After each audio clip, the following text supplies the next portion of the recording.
సంసారంలో కానీ ఉద్యోగంలో కానీ కొంతమందికి కాదండి, ఇవాళ చాలామందికి అసహనం పెరిగిపోయింది. గమనించండి, ఆ అసహనం కూడా కోపంలో భాగమే. కోపమే రావక్కల్లా, ప్రతి దానికి చికాకు, విసుగు, చిన్న తేడా ఇంట్లో వస్తే ఒక్క నిమిషం కరెంటు పోగానే ఇప్పుడే పోవాలా నీకు చెప్పిపోతుందా? వెనక వాన రాకడా ప్రాణం పోకడా అనేవారు, ఇప్పుడు వాన రాకడా కరెంటు పోకడా అనాలి. నీకు చెప్పిపోతుందా?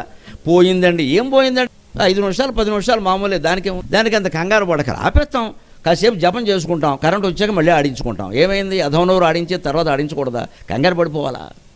పైగా నేను ఎప్పుడు వేసినా ఇలాగే అంటే మన జాతకం మీదే మనకు అపనమ్మకం. ఇంత చర్చ అవసరమా కరెంటు పోవడం గురించి? చిన్న విషయం అది.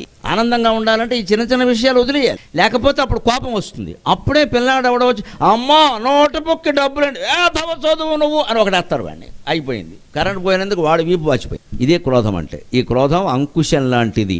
ఆ అంకుశం అమ్మవారి చేతుల్లో పెట్టమన్నారు. ఏం జరిగితే జరుగుతుంది, మనం వదిలేద్దాం విషయాన్ని. ఏం చెప్పాలో